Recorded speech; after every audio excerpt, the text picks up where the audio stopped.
Well, good afternoon and welcome. I'm Gönül Tol. I'm the founding director of MEI Center for Turkish Studies, and it's my great pleasure to welcome you all to today's event. Today's webinar is the second event in the MEI Turkish Studies program's Voices from Turkish Politics series, a series that we launched for prominent figures in Turkish politics recently. And today I'm pleased to welcome Mr. Temel Karamollaoğlu. He has worked as a senior executive in both the private and public sectors before entering politics. And throughout his political career, he has participated in the executive branches of the National Salvation Party, the Welfare Party, the Virtue Party, and the Felicity Party. From 1989 to 1995, he served as mayor of the city of Sivas, and in 2016, he was elected as chair of the Felicity Party and continues to hold that position today. I look forward to taking all these questions through Zoom's Q&A feature, which you can all find on your screens. And for those calling in by phone or watching our panel on the live stream, you can ask a question by emailing events.mei.edu. And also feel free to ask a question at any time throughout the panel. I will be looking at all of your questions and will factor as many as possible into the discussion. Mr. Karamollaoğlu, thank you so much for joining us today. I know you're quite busy and you have taken time out of your busy schedule to talk to us. So thank you so much for joining. Well, I thank you very much for accepting me. But I would like from the beginning to make a comment that, of course, my English is diminishing in time. So if I falter, I hope you will look at it as in a different way. You will excuse me if I sometimes make my usage of words or expressions something different than I mean, and I will try, and I hope that to put it in the right direction eventually. Yes. Well, thank you for that note. I'm sure you'll do very well. So today's webinar is mostly intended for a Western audience that might not be too familiar with you or your party. So I would like to start with a basic question. Are you an Islamist? This word, when I was chosen or appointed as the president of this party, immediately the same question came from the public and from the especially journalists, and I said that I am not an Islamist because this term is not used among ourselves till the middle of last century.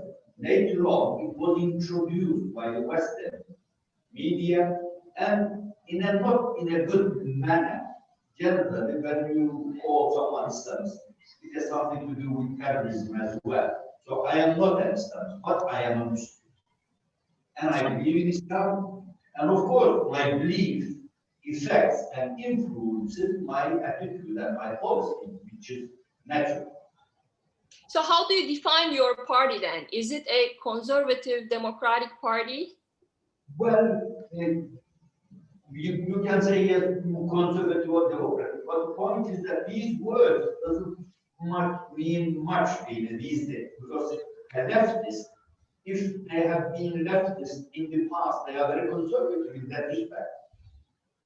It doesn't mean that they have a different approach to the problems of the world. So what we call ourselves, our notion as believers, I'm sure you have heard this notion, which means that we have ideas which have been carried forward up to now by our nation. And in this respect, we are, as I said, give a lot of importance to justice in a country. We do not define this simply in a different way. Social justice shows the appropriate distribution of wealth in the country, truthfulness, being very transparent in the government affairs. I mean, whatever the Western countries these days accept as their basic notion, we almost 90% agree with all of them. So you are critical of the way the term Islamism is being used these days, but you don't reject the because Yes. you were referring to Milli Görüş, which is national view movement that created your predecessor's party, Necmettin Erbakan's party, and he is known to be the leader of Turkish political Islam, and you are the continuation of that party, aren't you? Well, when you say the leader of the political Islam, it is defined by the Westerners in that way. Of course, our belief, not just our belief, the belief of every person, especially every politician, plays a role in their attitude towards different problems that meet in future in politics. So to call it in the negative sense, generally this is used as a negative approach. When you say Islamist, they have something very different than the Muslims all over the world cherish. No, they are saying that this is not right. Some people may make use of Islam to develop or improve their political approach in a country. I think this is extremely wrong, because to make use of your religion for something like politics, to get credit, to gain credit in the public, I think this is extremely wrong. This is why we say definitely we are not Islamists, but we believe in Islam, and of course we cherish Islamic values, which, as I said, when I think later on, most probably, it will come as a question, what is our basic notions, and I will try to explain those notions that we actually believe. Well, I understand what you're saying. You're uncomfortable with the gap between the Islamism that was created as a term, and maybe in an ideal world, in your ideal world, the way you define it is different. But today there is a negative connotation around that word, and you're uncomfortable with that. That's understandable. But that's still, I mean, again, I still can't wrap my head around the fact that as a person who has come from the national view movement, you are saying that you don't define yourself as an Islamist. So I'm going to stick to that point and ask another question. There is, for instance, there is much debate, particularly in Western capitals, on Turkey when they refer to Erdogan and his policies. Usually he's being defined as an Islamist.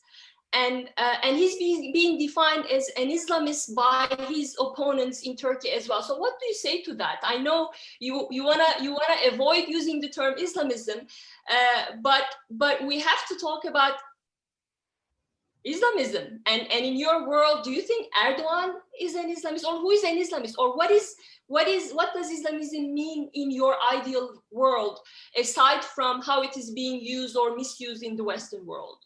I think in the Western world, definitely, basically, Islam is misunderstood. And a lot of connotations are put on Islam, which has nothing to do with Islam. First of all, before anything else, we believe, and this is our religion, dictates us that there is no compulsion in religion.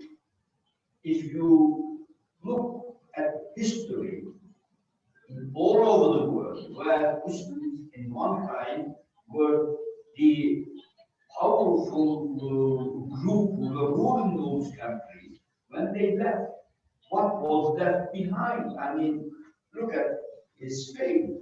Is the biggest example there. When the Muslims were in Spain, everybody lived according to their own belief. In fact, we can say that the Renaissance started from Spain, basically. Those people who were educated in Spain, but later on, when the Spaniards, they became powerful, they gained strength, they did not leave behind a single Muslim or a single Jew in Spain.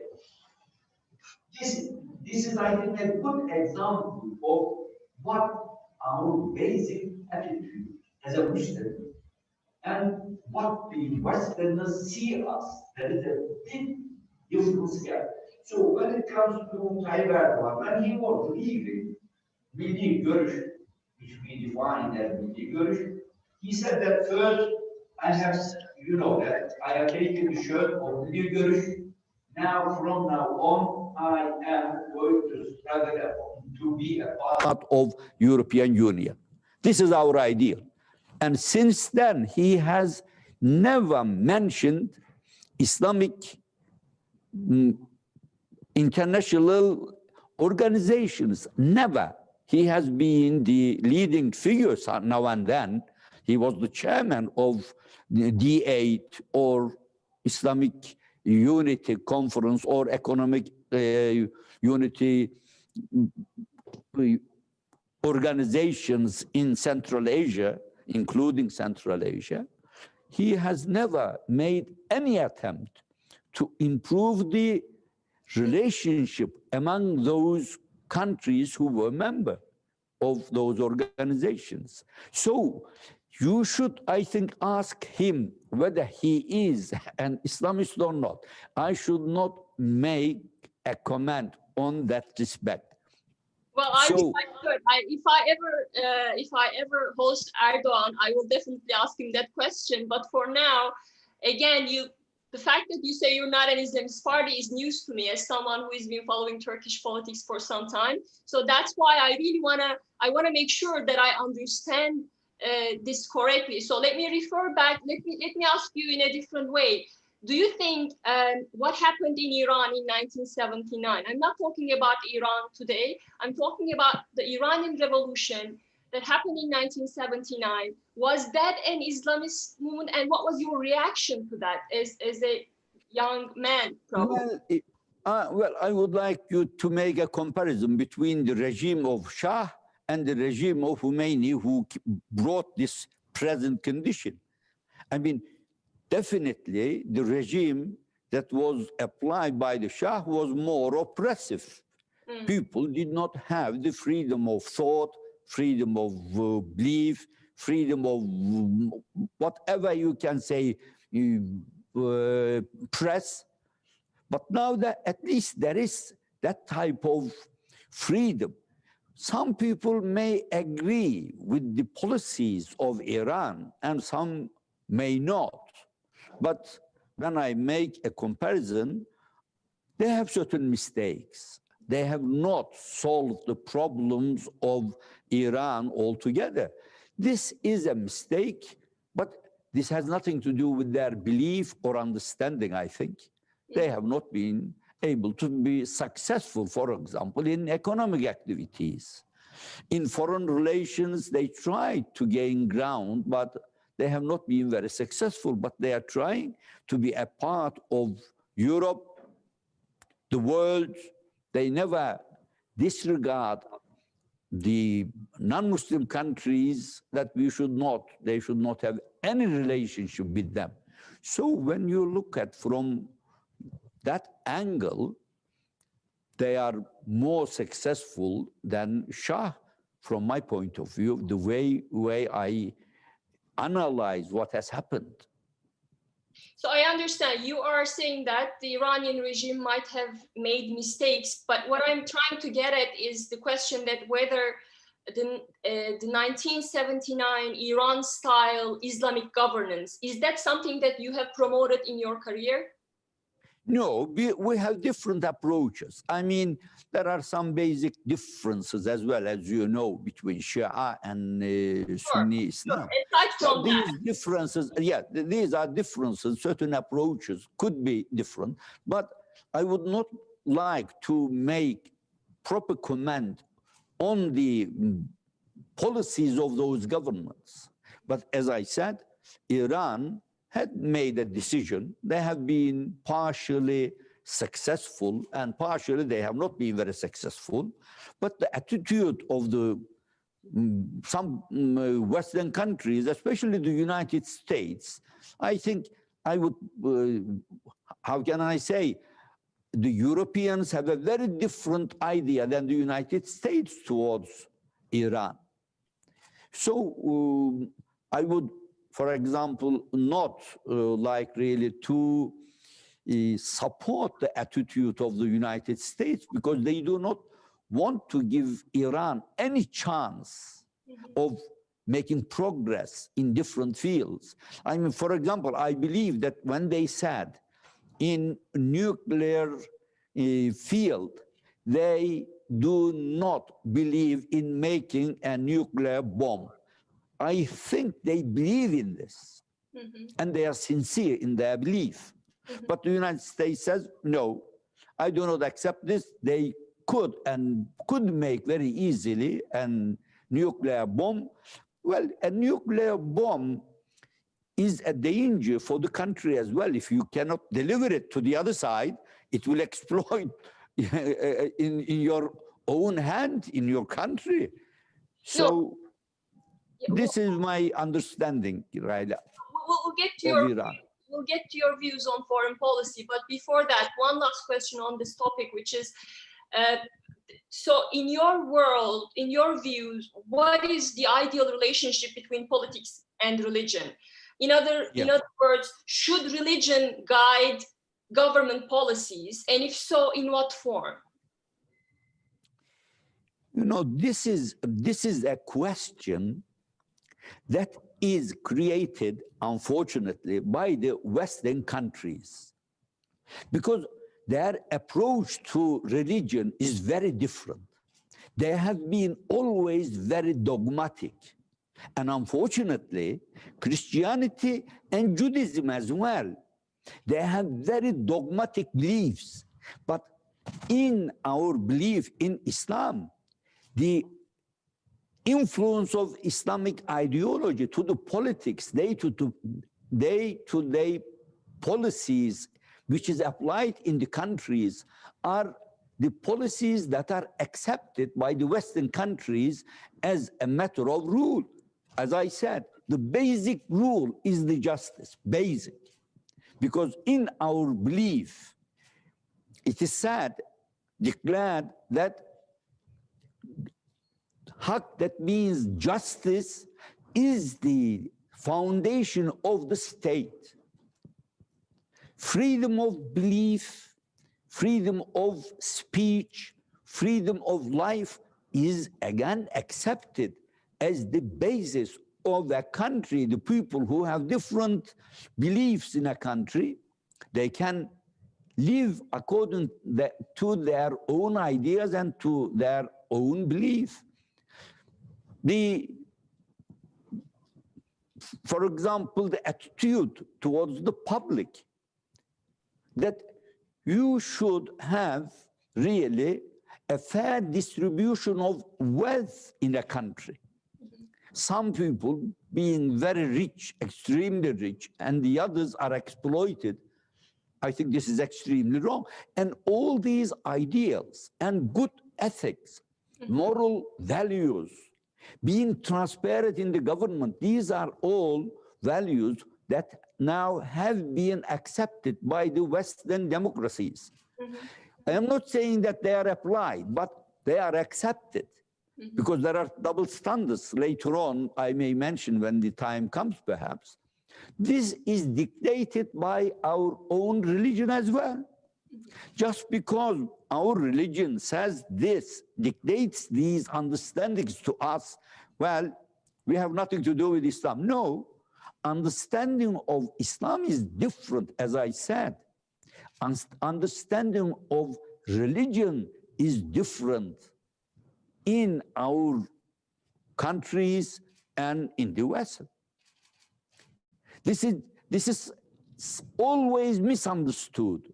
Very minor issues made a very big issue. For example, now this is always jihadist. In Islam, there is no word of jihadists. These are all created by the Western countries and in a negative sense. A Muslim cannot go and kill any person, neither Muslim nor Christian nor any other religion. They can't. A court decision is necessary to be able to punish a person, not just the life imprisonment or causing death sentence, passing a death sentence on an individual. This is the understanding. In fact, what is now called jihadist in the West, in fact, a notion just after the passing away of the Prophet Muhammad ﷺ was accepted. Some of the Muslims of that time, they were very harsh.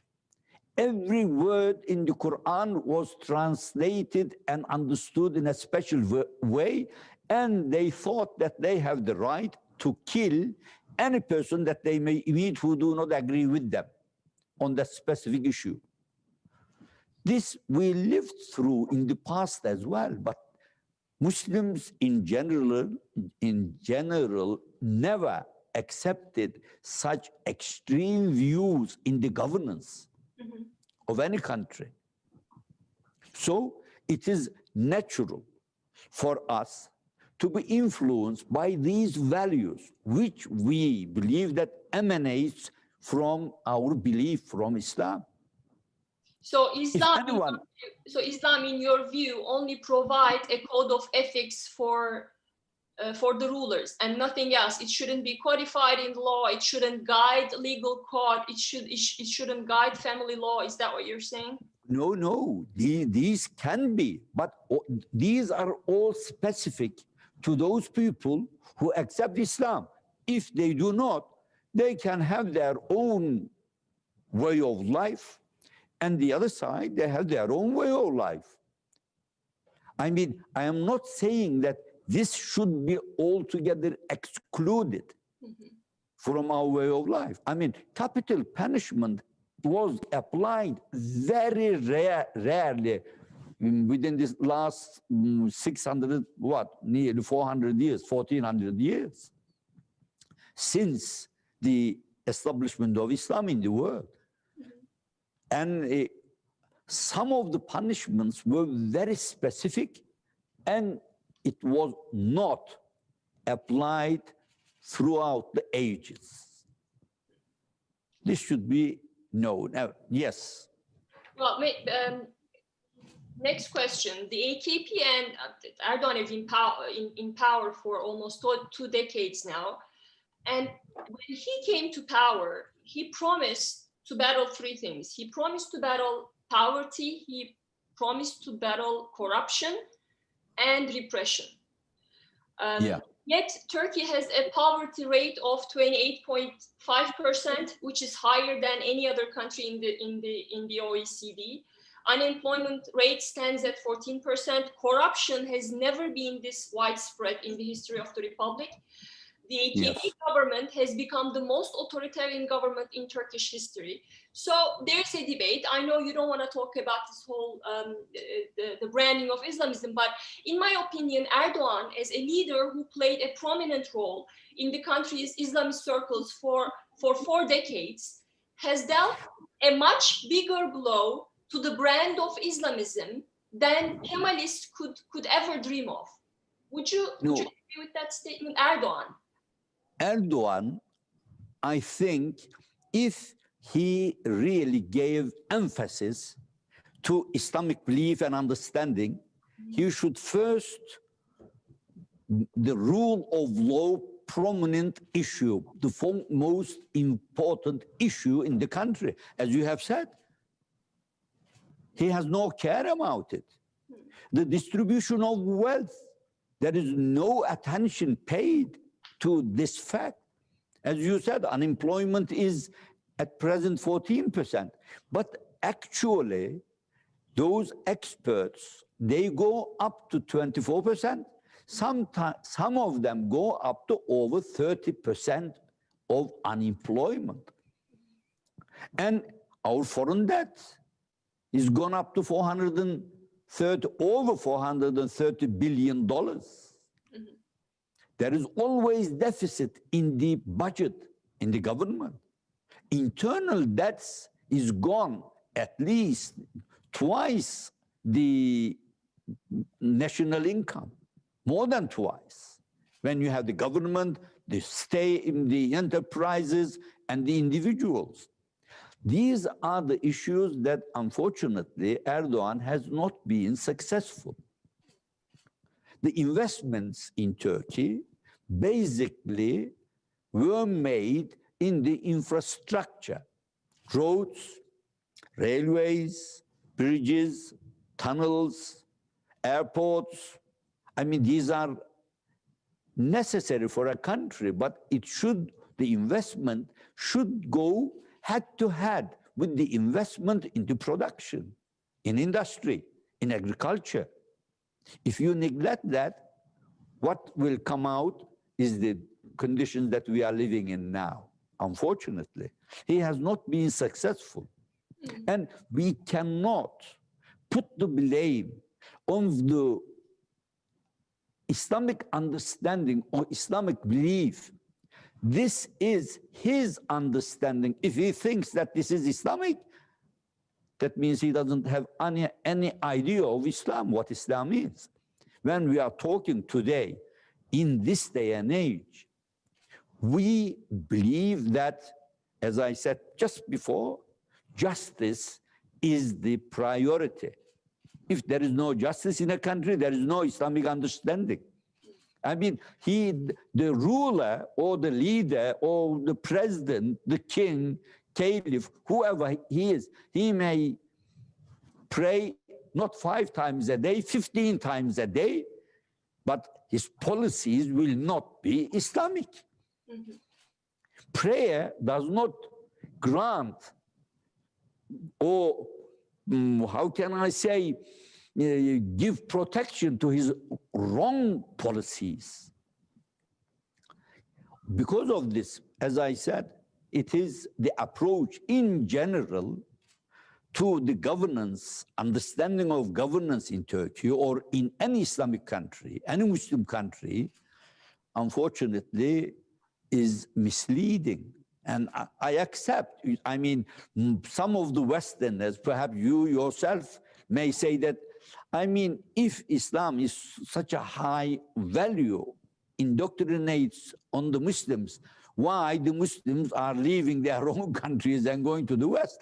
Well, because in the West, these points are, even if it is not perfect, accepted as the rule of law. I mean, justice is, you can, if you face a wrongdoing, either from the government or from an individual, when you go to a court, generally, you will get the right result and they will protect your rights. This is a fact. But this does not make Islam the guilty parts. It is the individuals who are not applying the basic rules. So you're this is why I said. This is why I said justice, freedom of belief, freedom of speech, freedom of enterprise. At the same time, in any kind of freedom of, especially press, extremely important, and the government should not intervene in the justice system. Because once you intervene, then there is no justice there. You may have a very developed structure of justice, how can I say, system, but if there is the interference from the government, then that system does not provide justice. So you are, if I understand you correctly, you're saying that in fact everything that humanity needs, like the rule of law, media freedom, all these things that are necessary for a functioning democratic society, actually you could find those values in Islam. And the reason why Erdogan hasn't addressed the country's problems is because he failed to implement Islamic policies. Is that what you're saying? Yes. I mean, if he is really defines himself as Islamist, then he should apply these rules in the country, in his government. His attitude, his actions should be questionable. He should be very transparent in his governance when he makes a decision. Unfortunately, we don't see this. And that is why in the world generally, Turkey now is downgraded in these respects, unfortunately. So is there an example, an ideal example that you could give us where an Islamist movement, a true Islamist movement is doing exactly what you're saying and Unfortunately, I cannot. Unfortunately, I cannot. Okay, well. Give an example in that respect, unfortunately. Okay, well, next question. So what is, in your opinion, the most urgent problem of the country? I mean, what would be the first thing you would fix or change were you to become president tomorrow?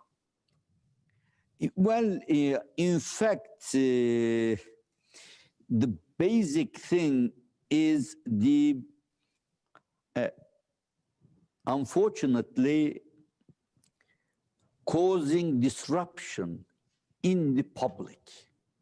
They are, by the years past, they become very controversial with each other. They start accusing everybody else who do not have the same ideas in the policies that should be applied.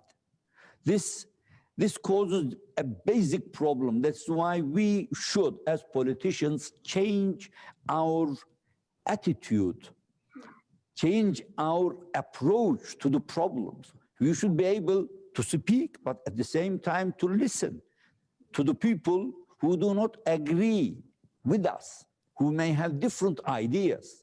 This will help to solve the problems of the country. And then, of course, comes, secondly, is the justice. The system doesn't matter. This is an understanding. There should be, the justice should be upheld in a country if you want peace in that country. There should be, as I said, transparency. The governments should be accountable openly to the public. Every action they take, every decision they make should be investigated, especially if economic activities are there, are issues, then there should be proper investigation whether justice is applied there or it isn't just justice. There is a proper conduct of matters when you are making any kind of political investments.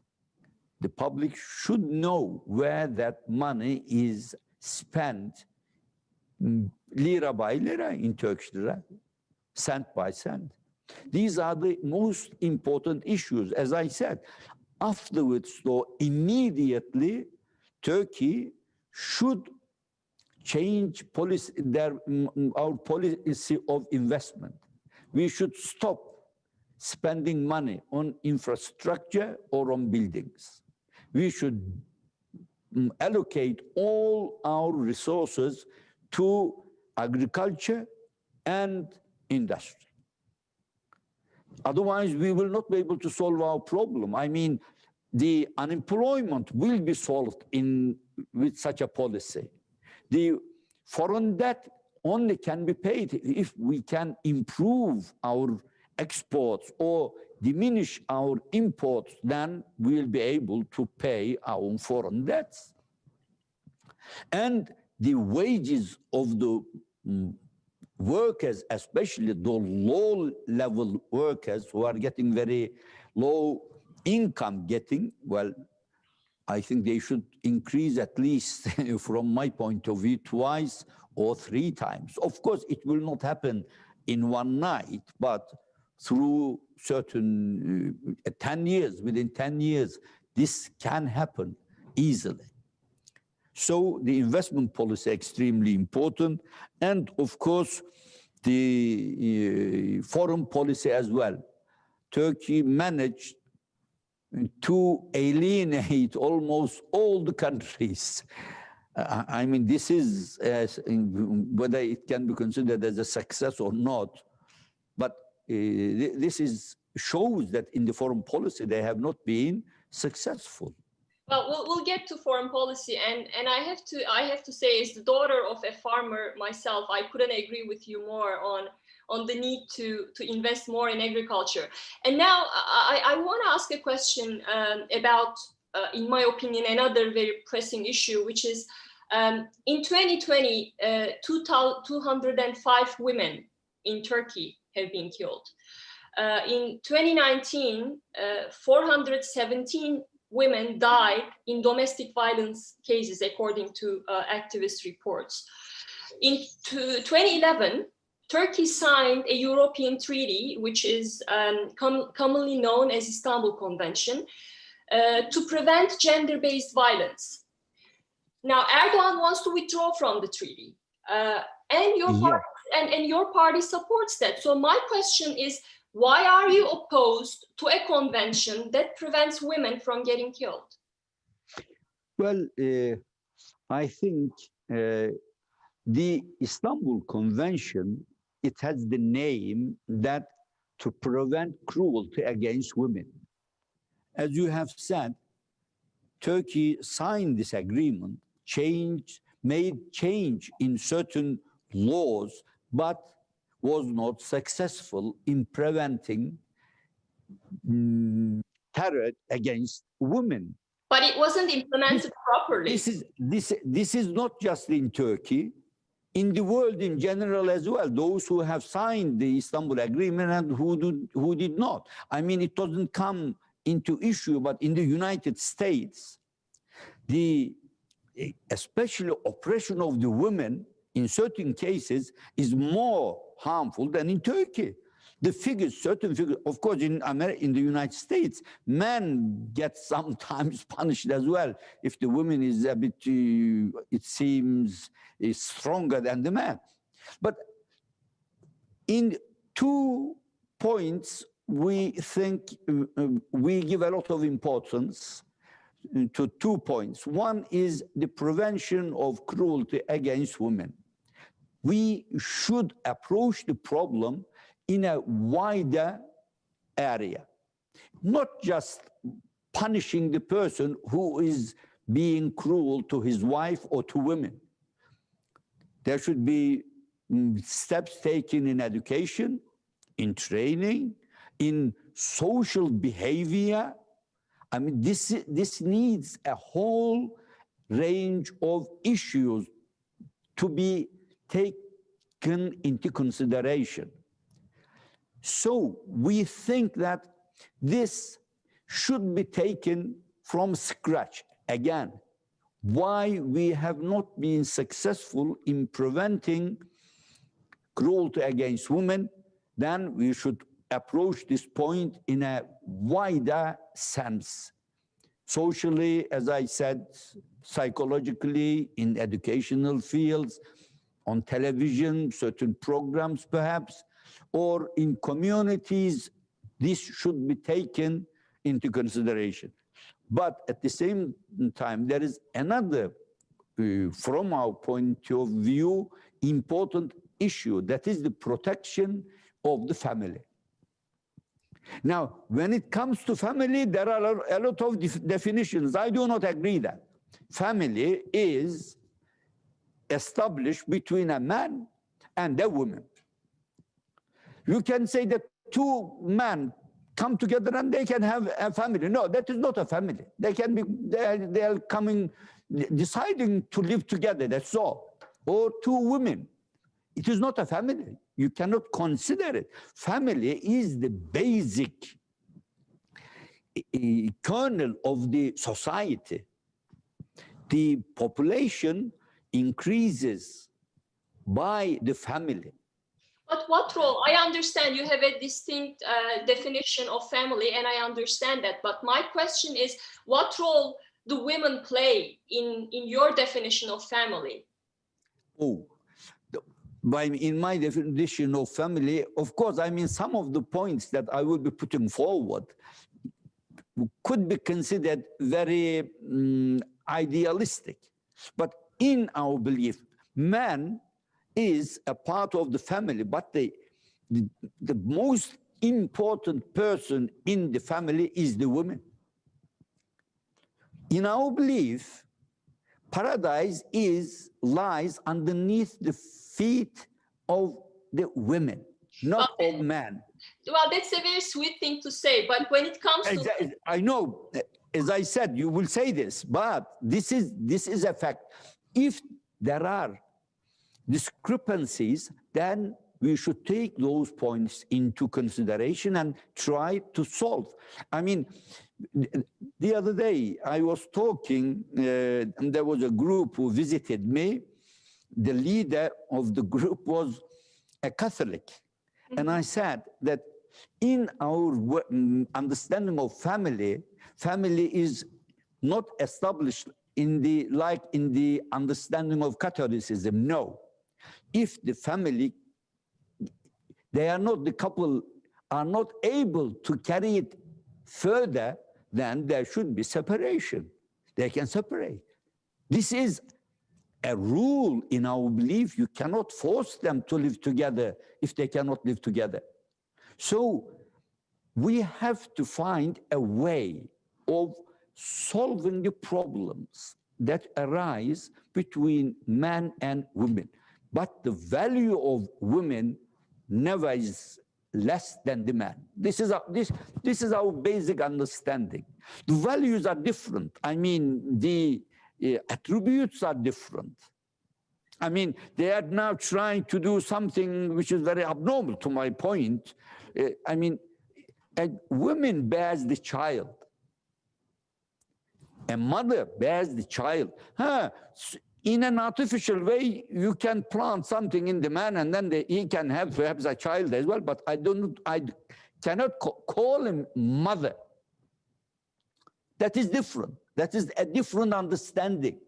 It is a mechanism which is not in the nature.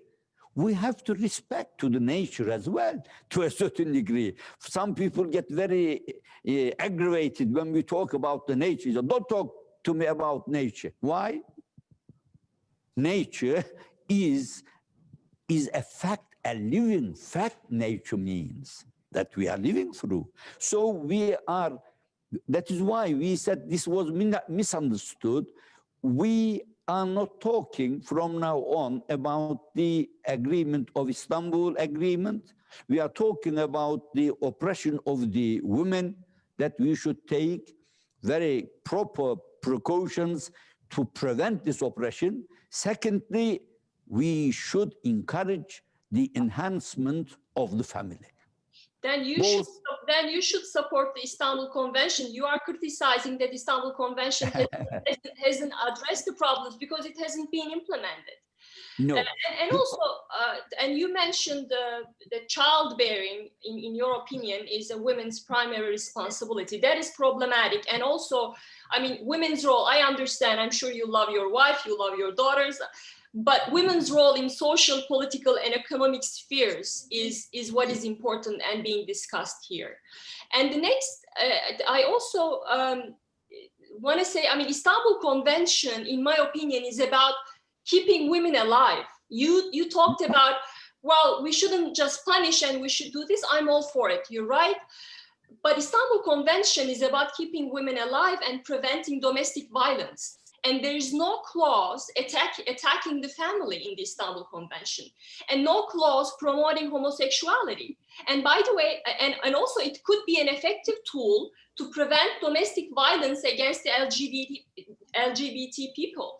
So you might not embrace homosexuality, but as citizens of Turkey, it's their constitutional right to be protected against violence, and you cannot deny that right. Well, this is a matter of different point of view, perhaps. But Istanbul Convention, there are some new, very vague terms. Gender issue, for example. These are all created through the Istanbul Convention. I mean, some people may not mind it, but at the school age, when I send my children or my next of kin to school, I do not want the girls and the boys to use the same toilet. Mm-hmm. But according to this new understanding, they say, well, why not? When I go to a toilet, I mean, excuse me by using these words, but when I go in an airport, I do not want to mix with the ladies, and most of the ladies do not want to mix with me. Mm-hmm. They have a different approach, understanding of privacy. Why should we start from this point? That is why Istanbul Convention introducing new ideas into public life.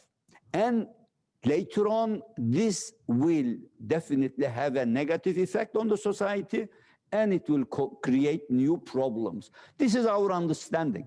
You may have different opinion, but this is my opinion. Thank you. Well, I want to jump to a different topic. Recently, just a few days ago, Turkish authorities issued arrest warrants for 82 people, including current and former officials of the country's pro-Kurdish opposition party, for attending a protest in 2014. So how did you react to that, and what is your party's Kurdish policy? Well, of course, this was a very unfortunate decision that was taken by the government. The government have not been able to solve when I say the government, of course, Erdogan's way of ruling the country have not been successful in economics, in health service, or in foreign policy.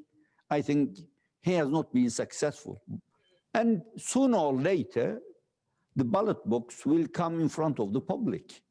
And everyone will vote for the next president, or if it changes, for the next government.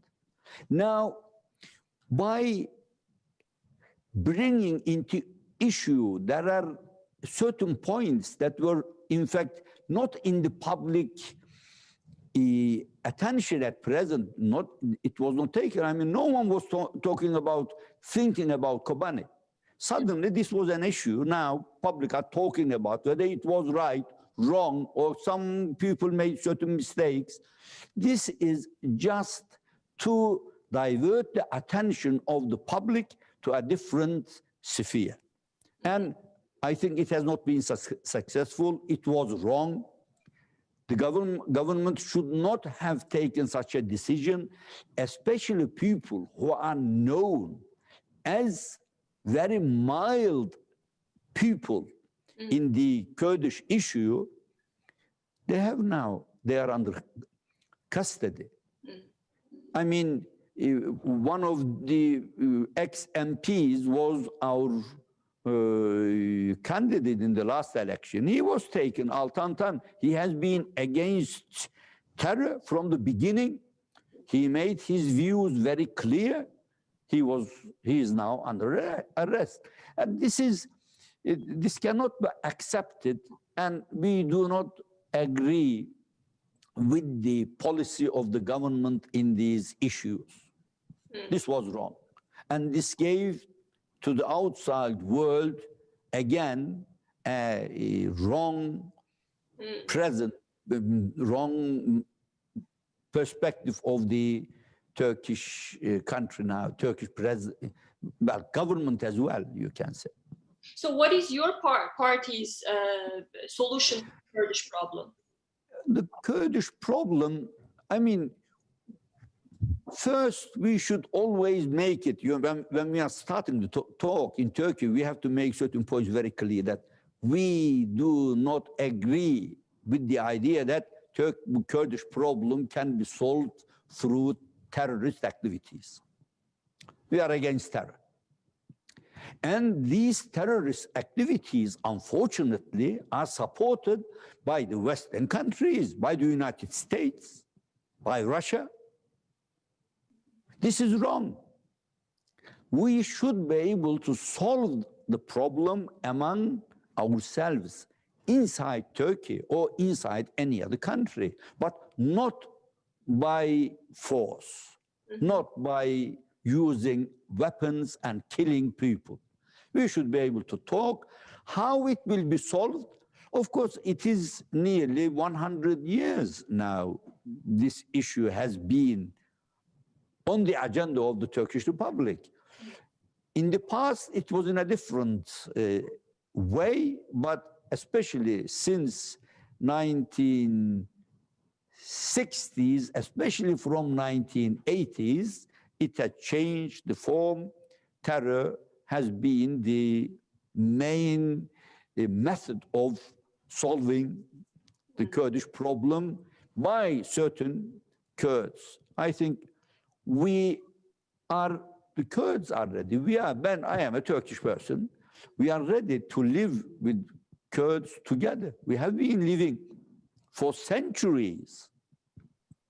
There are a few issues which the Erdogan in the past took certain steps which were positive. For example, now there is a television network which is in Kurdish. This is a good step.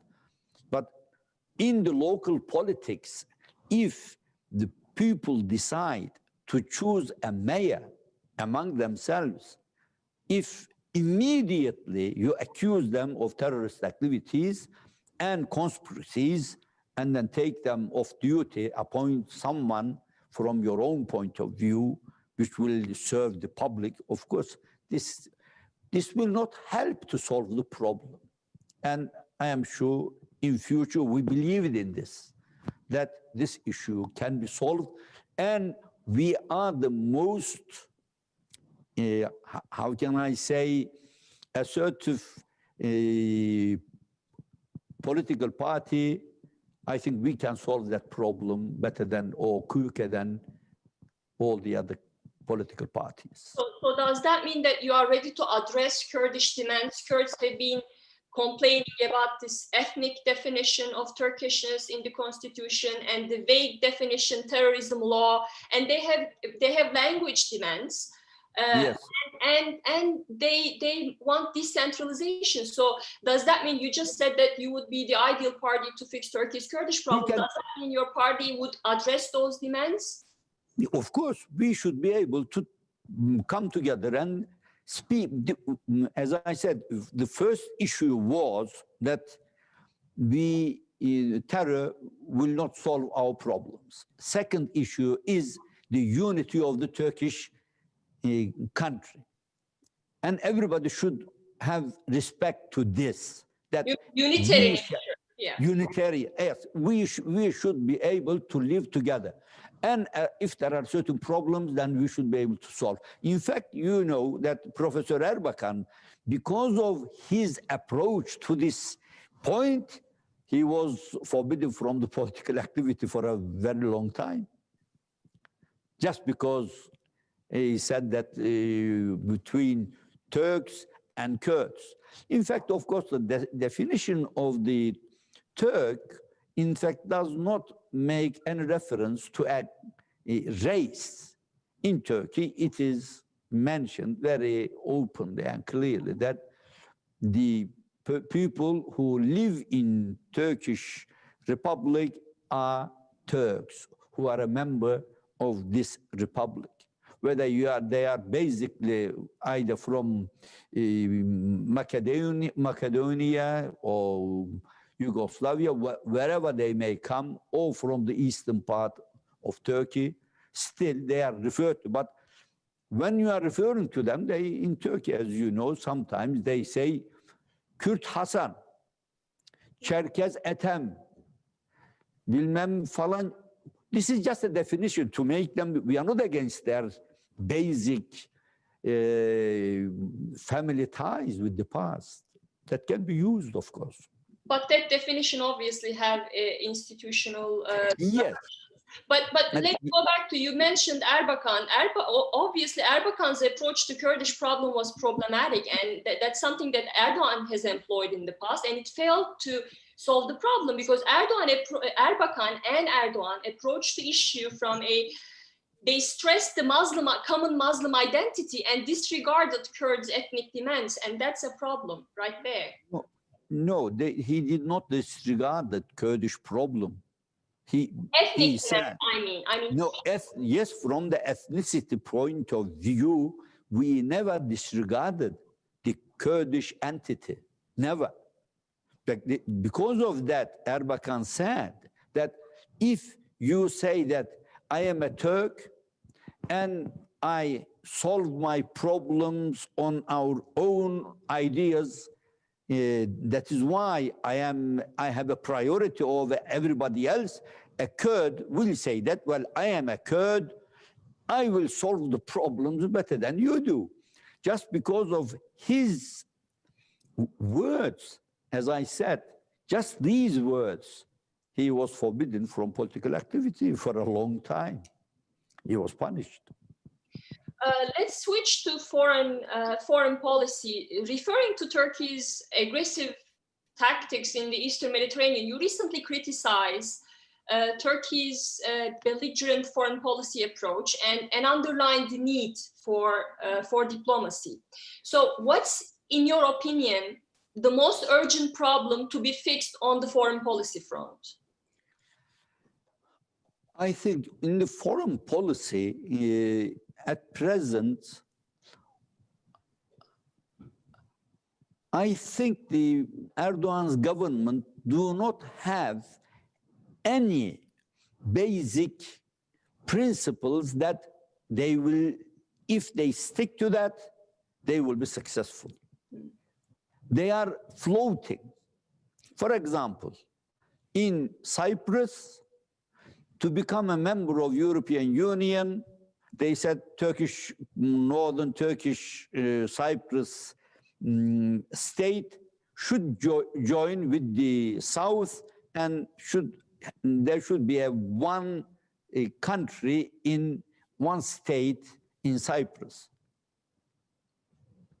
He supported the Annan plan, but the Greeks rejected the Annan plan, and the Turks accepted it. So today there is a northern Turkish republic, which we thought was wrong, because there are two entities in Cyprus. There should be a northern Turkish republic, there should be a southern Greek republic, and there will be no problem. Everybody will live on their own land.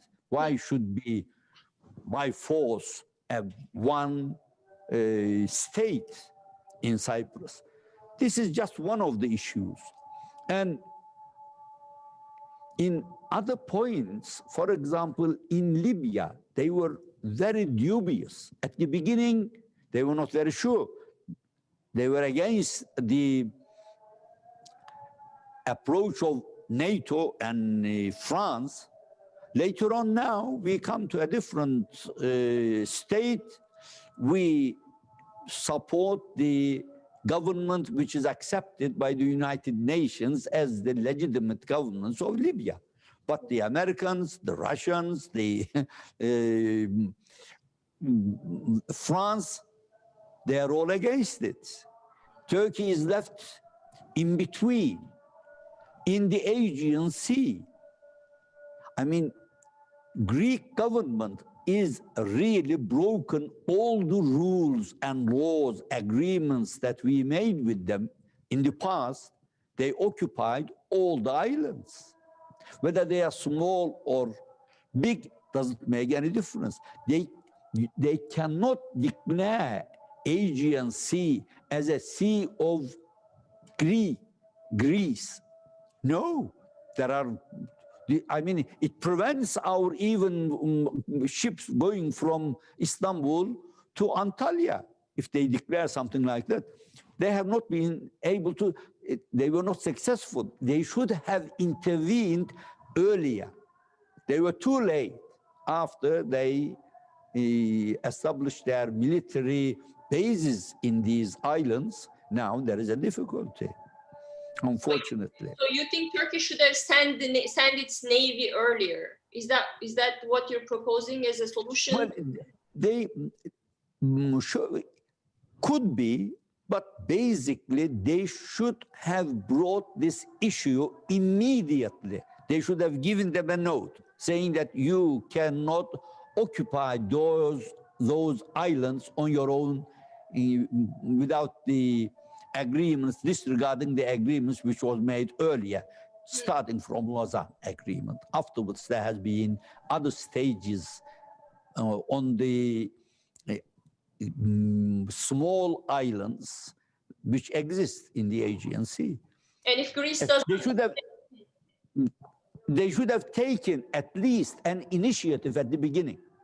Later on, of course, if when it comes that you cannot make them understand your suggestions, then Turkey can use force. I mean, this is a natural thing. If they are breaking the law, international law. But it should not have come to that stage because of the passive attitude of the Turkish foreign policy, unfortunately, Foreign Office. Well, earlier you spoke of the European Union. Necmettin Erbakan once, he considered the European Union as a Christian club, although, I mean, the party revised its approach vis-a-vis the EU late 1990s. But I'm curious about your take on that. What's your view on the EU and Turkey's membership of the EU?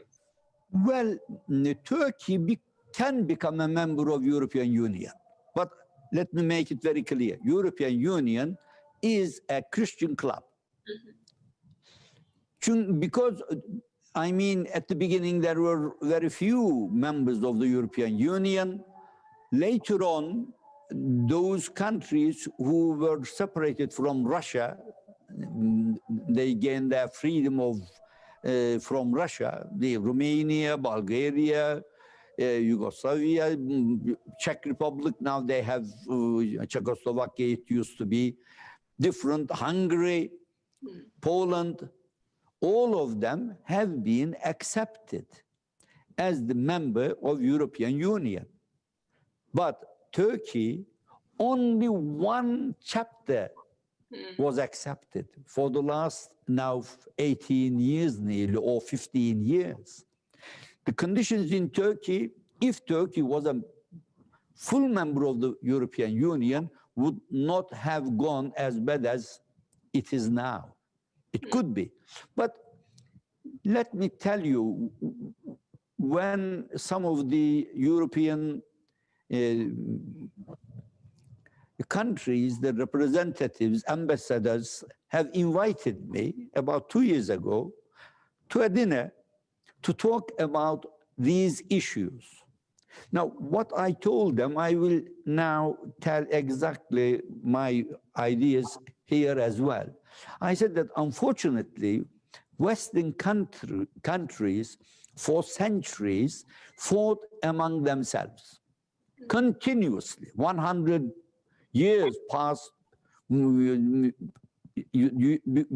the wars between the European countries. The two world war was started between Germany and Britain, France. The first and the second as well. You could not solve your problems peacefully. But after the Second World War, everybody understood that if a third world war started, everyone will resort to mass destruction weapons, atomic weapon. So they said that there should not be any war among ourselves. So let us take precautions. First, they made an agreement in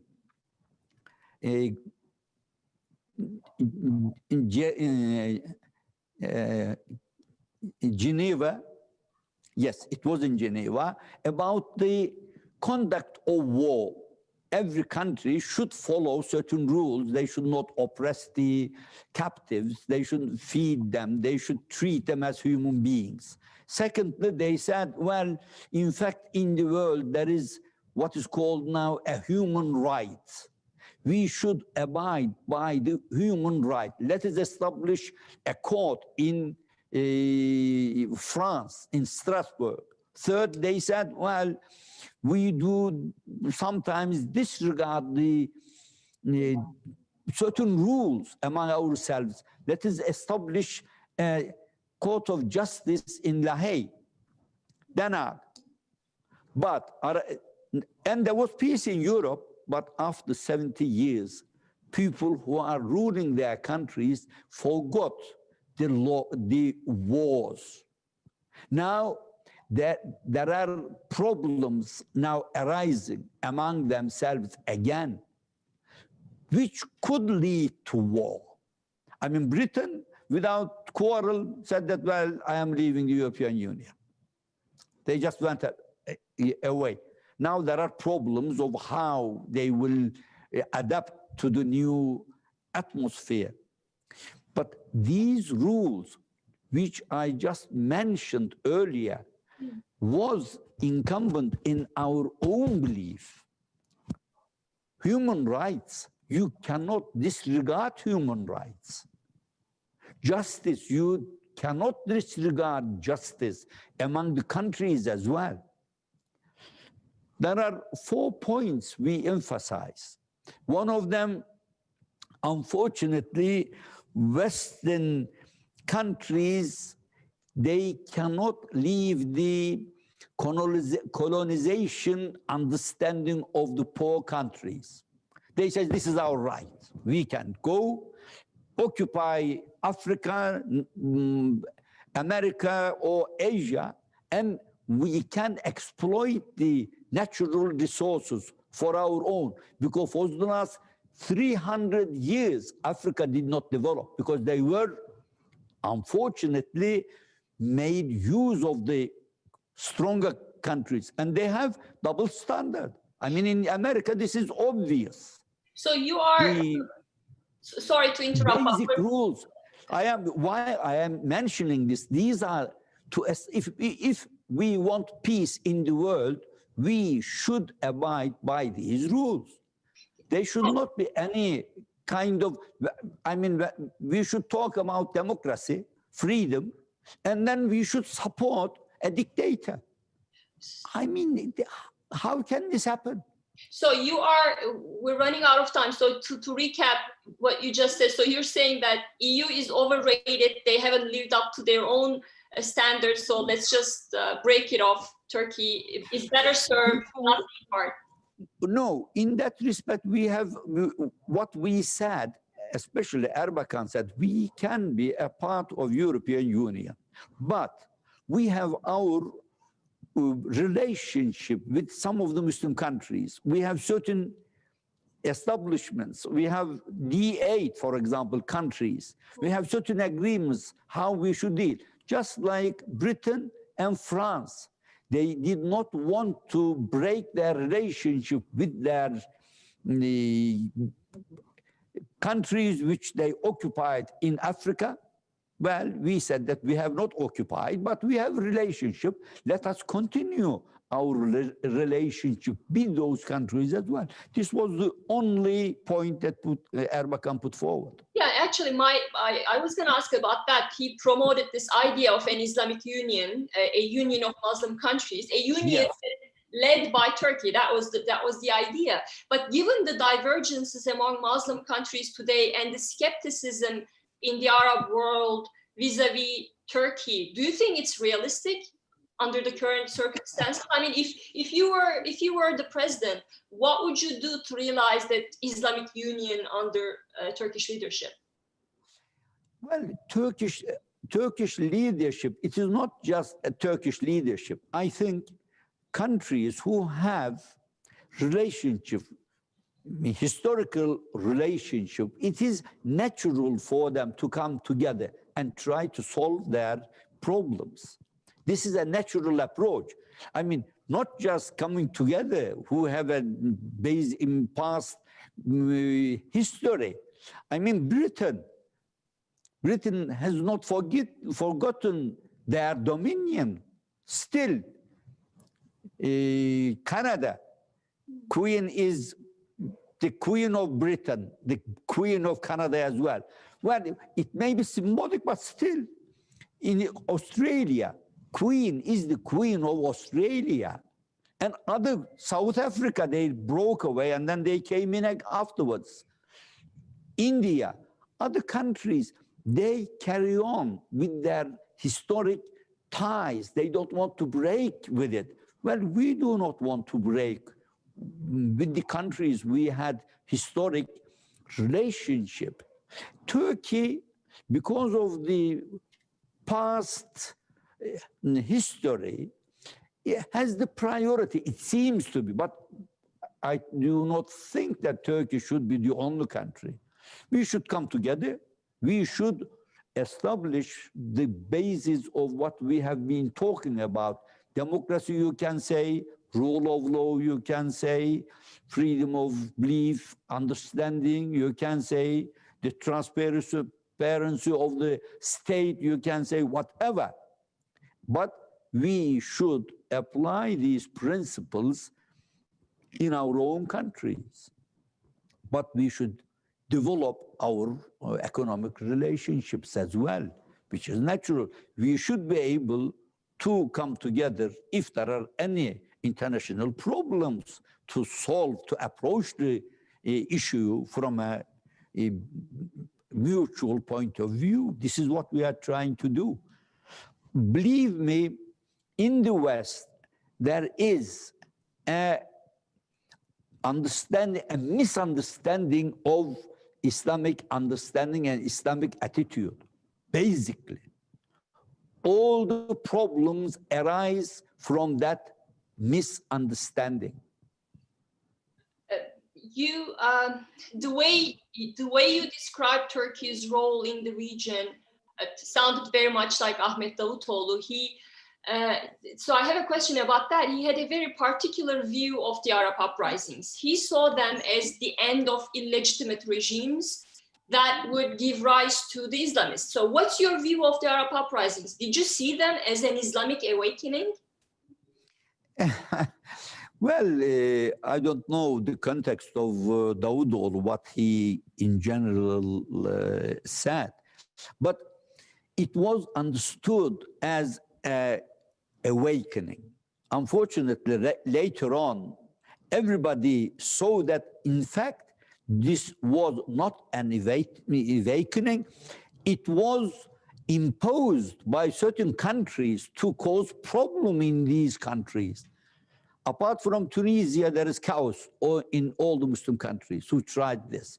Egypt, Syria, or some of the other countries. I mean, even Afghanistan. Afghanistan is a big problem. They have not been able to solve. They do not want to solve. The most important issue is that, especially, unfortunately, you are in the United States. United States do not want to solve the problems that exist. The problems, if they continue, they will always need the Western countries, especially the United States. This policy causes chaos in the world, causes.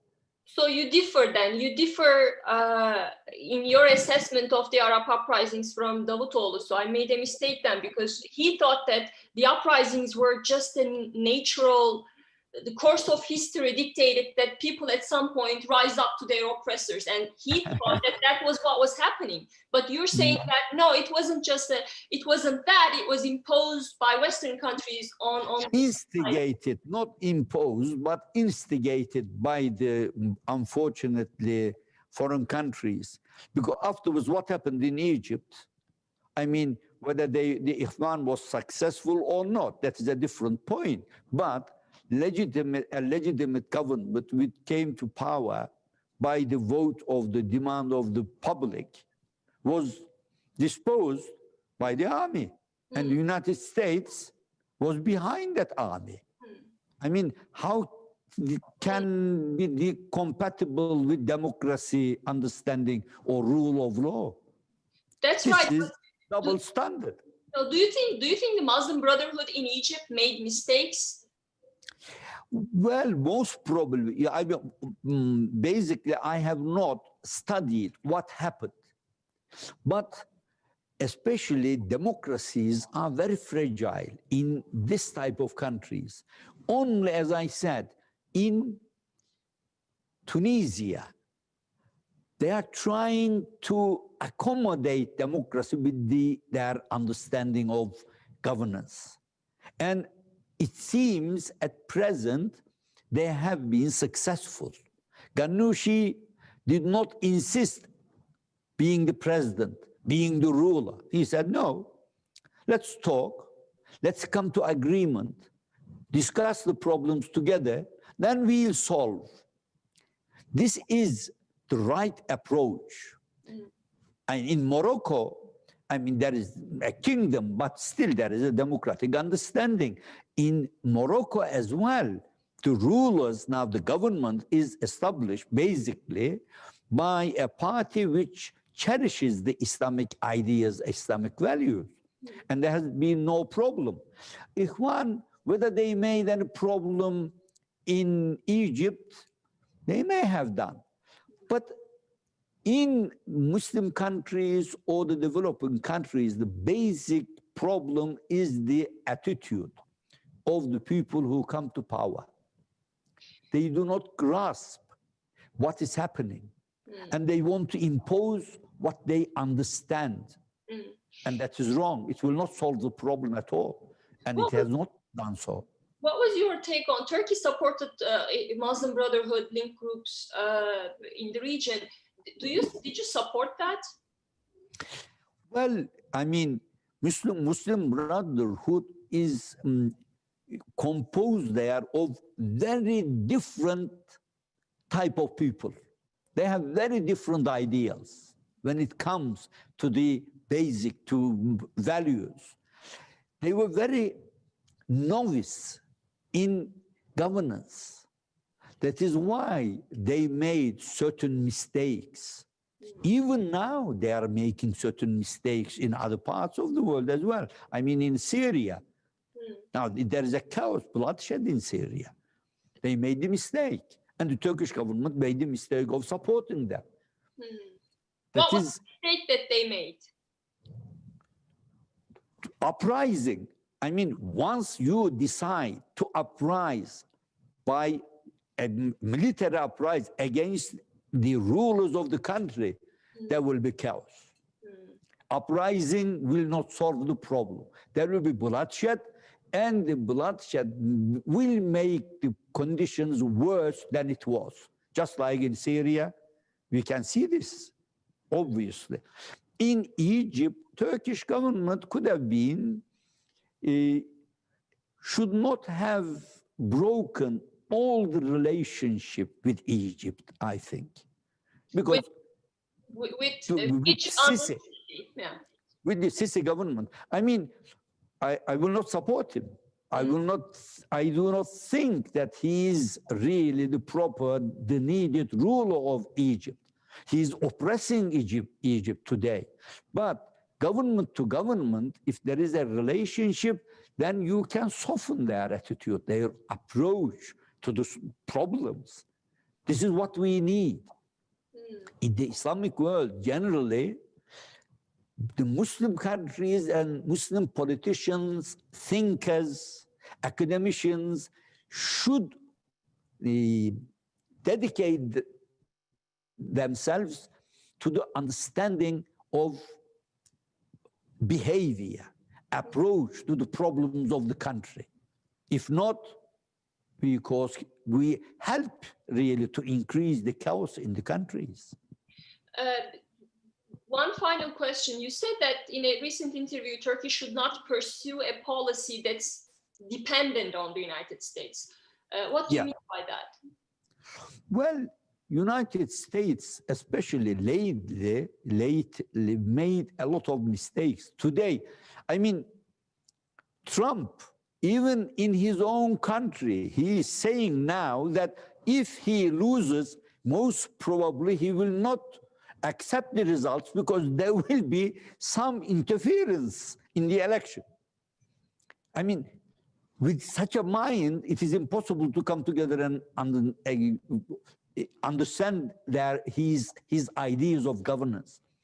But as a whole, United States have supported Israel in such a way that Israel was free, had a free hand to oppress the Palestinians.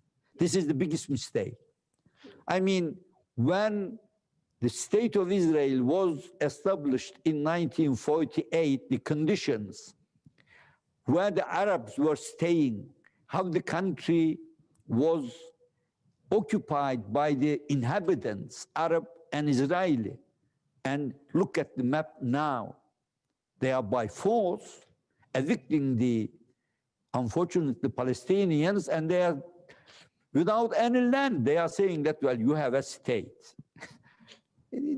This is wrong, and the United States is supporting. I mean, why the capital of Israel was accepted by the United States as the capital of Israel? But do you think US's unconditional support for Israel is the most important problem in Turkey-US relations? No, not just that. I mean, for example, but that is the basic policy in the Middle East of the United States depends and is based in the basic policy is to support the Israeli aggression. And there is, as you know, a Greater Middle East project.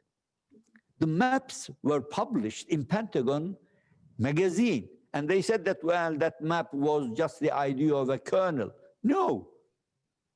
How can you publish such a map there? And Turkey is divided according to that map. Will be separated. Certain parts of Turkey will be broken away from Turkey. Syria, Iran, Iraq, even Pakistan, Egypt, Saudi Arabia, they are all become divided, and many small states will be established so that they will be controlled easily in the Middle East. How can I agree with such a policy? This is Greater Middle East policy is the policy of the United States. And Erdogan accepted this and became, in fact, co-chairman of that understanding policy. If you were to become president tomorrow, would you do anything to fix the problems in Turkey-US ties, or you don't see any value in Turkey's membership in NATO, Turkey-US ties? What would you do? No, the basic thing is, as I said, the basic values are the basic values. Everybody should abide by it. In the world today, Israel is the only country which will not abide by any international rule. Disregards it. Why should I hug them if they disregard the international rule? They disregard the United Nations. They disregard all the agreements that are accepted by other countries. Because they are the only, there is Vatican and then there is Israel. Vatican is the state of the Catholics, and Israel is the state of Jewish religion. No one talks about this. Why? It is forbidden. Because I mean, when it comes to Muslims, why you will come and you will apply Sharia? Well, they are applying the Jewish Sharia in Israel, and they are massacring the people. They are treating them inhumanely. Even 14, 12 years old children are executed, oppressed by the Israeli government. And within Israel, there is a very big Jewish community which do not agree with the government. They oppose. They put forward a resistance in favor of the Palestinian community. And you think Erdogan is not doing enough to support the Palestinian cause? Because he's been saying the same things as you are right now. So President Erdogan, do you think he hasn't done enough to support? No, unfortunately, no. He has seemingly he makes certain statements against the Israeli government, but in principle, unfortunately, he has supported their present condition. Sorry, just I know I said last question, but there's another question from the audience, which is about the recent conflict that's been reignited between Armenia and Azerbaijan. And Turkey said that it stands firmly behind the Azeris. So just very briefly, if you could, what's your take on that? Well, our point of view, Azerbaijan is right in this respect, because Armenia have really attacked directly the soil of the Azerbaijan. And Turkey has no other choice than supporting Azerbaijan in that respect. You support them. Well, Mr. Karamollaoğlu, this has been a fascinating discussion, and many thanks for taking the time to talk to us today. Hope to host you again soon, and thanks to those who followed the discussion. Thank you. Well, I thank you very much. If you come to Turkey, please visit us. I will. I hope you will. Definitely. Yeah, I hope I but thank you so much for the invitation, and again, thank you for joining us today. Well, I thank you, all of you who are listening to me. I hope I have made it myself clear, because as I said, when you do not use the language continuously, sometimes you falter. I hope you have expressed yourself very well, sir. Thank you. It's been a great discussion. Thank you.